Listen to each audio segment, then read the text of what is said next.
నమస్కారం. City news తెలుగుకి స్వాగతం. ఈనాటి వార్తా విశేషాలు. పథకాలు అందించడమే కాదు వాటి ద్వారా అత్యుత్తమ ఫలితాలు సాధించే విధంగా ప్రణాళికతో పనిచేయాలని మహిళా శిశు సంక్షేమ శాఖ అధికారులకి ముఖ్యమంత్రి నారా చంద్రబాబు నాయుడు సూచించారు. సచివాలయంలో మహిళా శిశు సంక్షేమ శాఖపై సచివాలయంలో శుక్రవారం సీఎం సమీక్ష నిర్వహించడం జరిగింది. మహిళలు అంగన్వాడీ కేంద్రాల్లో చిన్నారుల కోసం అమలవుతున్న కార్యక్రమాలపై సమీక్షించడం జరిగింది. అంగన్వాడీ కేంద్రాలు మహిళా సాధికారత, మాతా శిశు మరణాలు, మిషన్ వాత్సల్య కింద చేపట్టే చైల్డ్ ప్రొటెక్షన్ కార్యక్రమాలపై అధికారులతో సీఎం సమీక్షించారు. గర్భిణులు, బాలింతలకు అమలవుతున్న పథకాలు, పిల్లలకు అందించే పౌష్టికాహార పథకాలపై సమీక్ష చేశారు.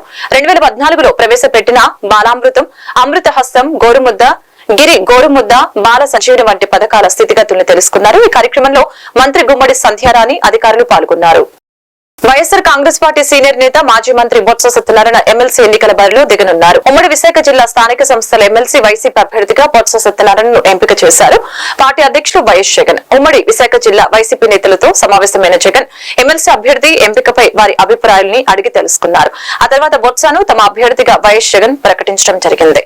విశాఖ జిల్లా స్థానిక సంస్థల ఎమ్మెల్సీ ఎన్నికకు ఎన్నికల సంఘం నోటిఫికేషన్ జారీ చేసిన నేపథ్యంలో ఉమ్మడి విశాఖ జిల్లాకు చెందిన ఎమ్మెల్యేలు, ఎమ్మెల్సీలు లోక్సభ అసెంబ్లీ స్థానాలకు పోటీ చేసిన వారితో ఈరోజు క్యాంపు కార్యాలయంలో వైసీపీ అధినేత మాజీ ముఖ్యమంత్రి వైఎస్ జగన్మోహన్ రెడ్డి సమావేశం అవడం జరిగింది. ఎమ్మెల్సీ ఎన్నికలపై చర్చించారు. విశాఖ జిల్లా స్థానిక సంస్థల్లో వైసీపీకి భారీ మెజారిటీ ఉన్న నేపథ్యంలో సహజంగా టీడీపీకి పోటీకి పెట్టకూడదనే అభిప్రాయాన్ని వ్యక్తం చేసిన జగన్ అందుకే పార్టీలో అందరూ నాయకుల అభిప్రాయాన్ని తెలుసుకోవడానికి ఈ సమావేశం నిర్వహించారు.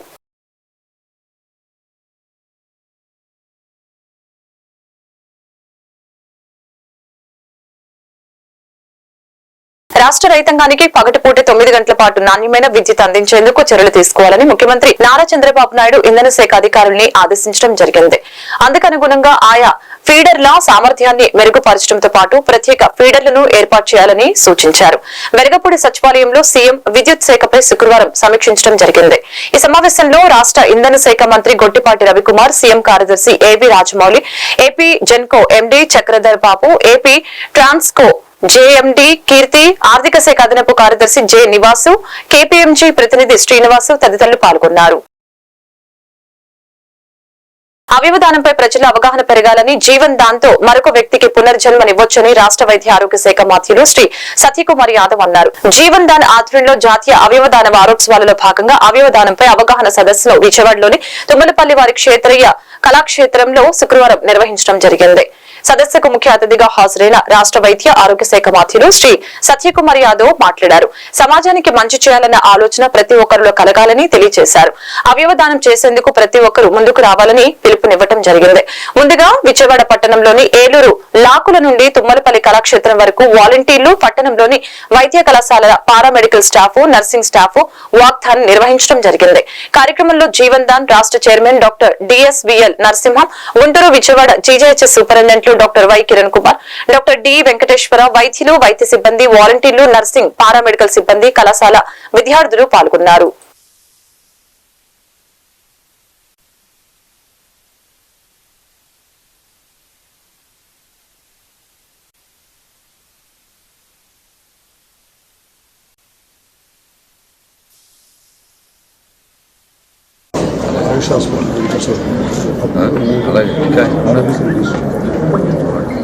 లేకుండా ఎంతో మంది ప్రాణాలు కోల్పోతున్నారు. సరిపడినటువంటి అవయవానికి పిలుపునివ్వడం వల్ల ఈ ఆగస్టు 1వ తారీఖు నుంచి 90,000 పైచీలకు కిడ్నీస్ కోసం, ఆర్గాన్స్ కోసం ఎదురు చూస్తున్నారు. వారిలో 2,500 పైచీలకు. A big round of applause to our health minister who has given us the most inspiring speech and act. It's a pleasure, sir, that you are here to grace our dais today.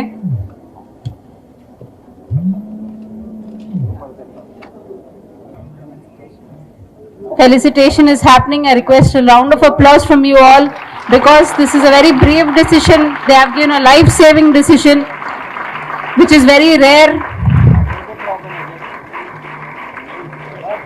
Project ఆపండి.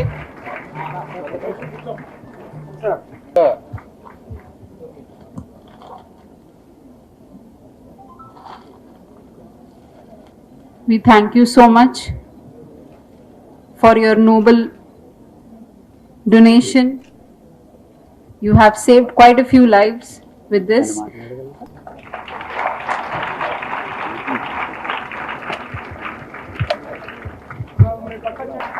First of all, I would like to apologize to you all for being late, for making you all wait for such long hours. There is a valid reason me being late because I was in my constituency Dharmavaram yesterday for distribution of pensions and subsequently also attended a program along with the Honorable Chief Minister in Madakasara, the other end of the state, a border town of Karnataka. So then I had to travel all the way to Bangalore and take a flight, and flight was also a bit delayed, and apologize for the delay. అందరూ ఒకసారి క్షమించాల్సిందిగా ఆలస్యమైనందుకు కోరుకుంటున్నాను. మీతో పాటు ఉదయం ఈ వాకటానికి కూడా పాల్గొనలేకపోయాను. దానికి కూడా కాస్త వెల్తిగా కూడా నాకు అనిపిస్తూ ఉంది. మిత్రులారా, ఇవాళ ఇటువంటి పవిత్ర కార్యంలో నేను కూడా భాగస్వామి లేనందుకు ముందుగా సంతోషంగా ఉంది. అవయవ దానం ఎంత ముఖ్యమైనదో ఇవాళ మనకి ప్రజెంటేషన్ ద్వారా ఇతర వక్తలు కూడా మనందరికీ చాలా విపులంగా విస్తారంగా తెలియజెప్పారు. ప్రాణం నిలిపేవాడు డాక్టర్ని కూడా, డాక్టర్ నర్సింగ్ స్టాఫ్ని కూడా మనం భగవంతునితో సమానంగా చూస్తాం. అటువంటిది ప్రాణం పోసేవాడు, పునర్జన్మనిచ్చే వాళ్ళని మనం ఎంత గౌరవభావంతో చూడాలో మనకి ఇవాళ ఈ జీవనదానంలో ఇచ్చిన ప్రజెంటేషన్ ద్వారా మనం అందరం అర్థం చేసుకోవాల్సింది. ముఖ్యంగా యువత చాలా పెద్ద సంఖ్యలో ఉన్నారు, అర్థం చేసుకోవాల్సిన అవసరం ఉంది. శరీరం శాశ్వతం కాదు. శరీరానికి ఒక చివరి రోజు ఉంటుంది, అంతం ఉంటుంది. ఏదో ఒక రోజు మట్టిలో కలిసిపోవాల్సిందే, లేదా కట్టెల్లో కాలిపోవాల్సిందే. కానీ ఒక మంచి పని చేస్తే చరిత్ర గుర్తుపెట్టుకుంటుంది. ఆ మంచి పని చేసిన వాళ్ళకు అమరత్వం సిద్ధిస్తుంది, అంటే శాశ్వత. బాపట్ల జిల్లా మార్టూరు మండలం బొబ్బేపల్లి గ్రామ పరిధిలో ఉన్న ఎర్రమట్టి కొండను జిల్లా ఫారెస్ట్ అధికారి భీమయ్య, సర్పంచ్ లావణ్య భర్త తాలూరి కోటేశ్వర మరియు గ్రామ ప్రజల ఆధ్వర్యంలో పరిశీలించారు. గత కొన్ని దశాబ్దాలుగా ఫారెస్ట్ రిజర్వ్ గా ఉన్న ఎర్రమట్టి కొండను మైనింగ్ అధికారులు, రెవెన్యూ అధికారులు ప్రోద్బలంతో యథేచ్ఛగా అక్రమ త్రవ్వకాలు జరుపుతున్నారని, అందుకు తగిన రుతువులు చూపించి అక్రమార్కుల బారి నుంచి ఎర్రమట్టి కొండను రక్షించాలని తాలూరి కోటేశ్వర ఆధ్వర్యంలో గ్రామ ప్రజలు విజ్ఞప్తి చేయడంతో స్పందించిన అధికారులు ఎర్రమట్టి కొండను పరిశీలించి పూర్తి వివరాలు సేకరించడం జరిగింది. దీనిపై గ్రామ ప్రజలు తమ హర్షాన్ని వ్యక్తం చేశారు. నా పేరు డిస్ట్రిక్ట్ ఫారెస్ట్ ఆఫీసర్ బాపట్ల.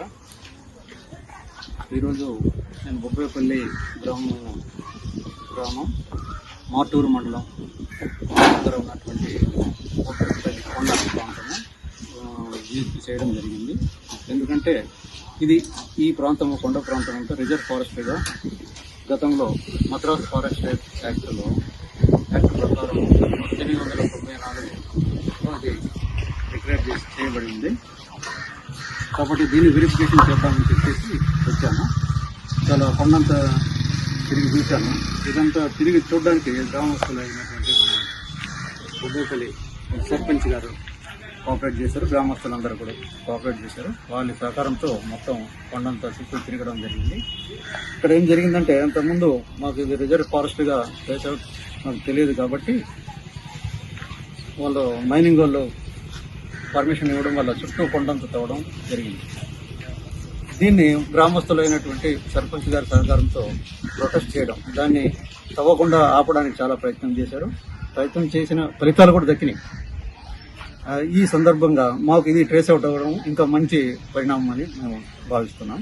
ఇక నుంచి ఈ చుట్టుపక్కల ఈ గ్రానైట్ మైనింగ్ ఏవైతే పర్మిషన్స్ ఇచ్చారో వీటన్నిటికీ క్యాన్సిల్ చేయమని చెప్పి మైనింగ్ ఆఫీసర్ గారికి ఒక లెటర్ రాస్తాము. అదేవిధంగా ఈ ఏరియాని మళ్ళీ రీసర్వే చేయడానికి మా స్టాఫ్తో రీసర్వే చేయించి మనకు ఏదైతే ఈ నోటిఫికేషన్లో ఉన్నటువంటి 148 హెక్టార్ల ఏరియా ఉందో దీన్ని మళ్ళీ బౌండరీస్ ఫిక్సప్ చేస్తాం. ఫిక్సప్ చేసి లోపల ఉన్నటువంటి పట్టాలు, డీకే పట్టాలు ఏవైతే ఉన్నాయో వాటన్నిటిని క్యాన్సిలేషన్ చేయమని చెప్పి కలెక్టర్ గారికి లెటర్ రాయడం జరుగుతుంది. ఈ విధంగా దీన్ని మా పరిధిలోకి, మా కంట్రోల్లో తెచ్చుకుని ఫర్దర్గా దీన్ని డెవలప్ చేస్తాం.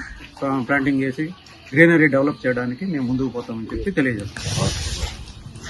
వసతి గృహం నుంచి బాలికలు ఎందుకు వెళ్లిపోయారు అని ప్రశ్నించినందుకు ఫోటోలు తీసి బెదిరిస్తున్నారని విలేకరి ఆవేదన వ్యక్తం చేస్తున్నాడు. శుక్రవారం బాపట్ల జిల్లా చీరాల పట్టణంలోని సాయి ప్యాలెస్ రోడ్ లో ఉన్న బీసీ బాలికల సాంఘిక సంక్షేమ హాస్టల్లో 10 సంవత్సరాలు గల 3 బాలికలు హాస్టల్ వార్డెన్ ధోరణికి నిరసనగా బయటకు వెళ్లిపోయారు. ఆ బాలికల ధోరణి అనుమానాస్పదంగా ఉండటం గమనించిన మార్కెట్ సెంటర్ లోని డాక్యుమెంటరీ రైటర్ తనకు తెలిసిన ఓ ఛానల్ విలేకరికి విషయం తెలిపారు. ఆ ఛానల్ విలేకరి సిటీ న్యూస్ తెలుగు విలేకరికి విషయం తెలుసుకోమని కోరగా వెళ్లి ఆ బాలికను కలిసి విషయం తెలుసుకోవడం జరిగింది. అనంతరం వారిని న్యాయవాది షరీఫ్ నేతృత్వంలో చీరాల 1వ పట్టణ పోలీస్ స్టేషన్ లో అప్పగించారు. స్పందించిన ఎస్ఐ ఆ బాలికను పోలీస్ సిబ్బందితో హాస్టల్ కి పంపించడం జరిగింది. ఈ విషయమై హాస్టల్ వార్డెన్ పాలపర్తి కోటేశ్వరమ్మను వివరణ కోరగా అందుకు నిరాకరించిన వార్డెన్ తన కుమారునితో కలిసి ఫోటోలు తీసి వార్త బయటకు వస్తే తాట తీస్తామంటూ బెదిరించడం జరిగిందని సిటీ న్యూస్ విలేకరి ఆందోళన వ్యక్తం చేశారు. వెంటనే బెదిరించిన విషయంపై ఎస్ఐకు ఫిర్యాదు చేశారు.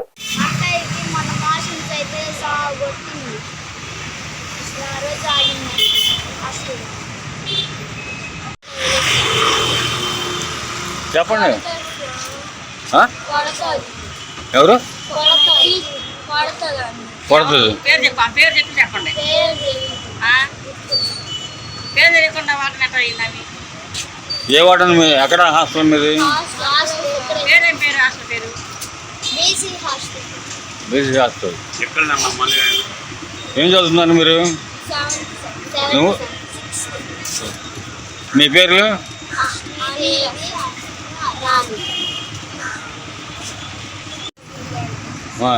మీ తల్లి ఏం చేస్తారు? ఏ ఊరు మీది? మీది చీరాల. చీరాల ఎక్కడ?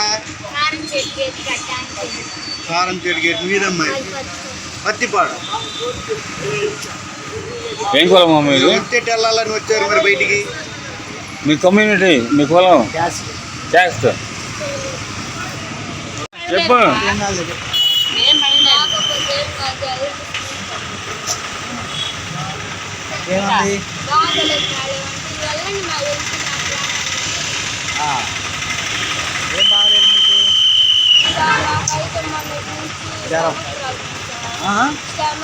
Stomach problem. హాస్పిటల్లో టీటీ లేదా?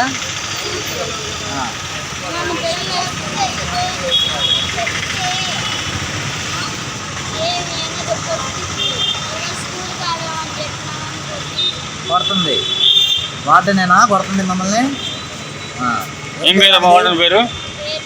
పేరు తెలియదు. ఎక్కడ మీ హాస్టల్? ఎక్కడ? బీసీ హాస్టల్ ఎక్కడ ఉంది అది?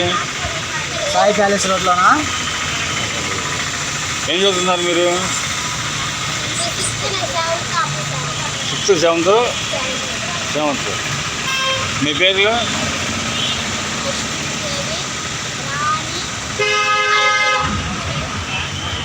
ఈ వార్తలు ఇంతటితో సమాప్తం. మరొక బులెటిన్లో మళ్ళీ కలుద్దాం.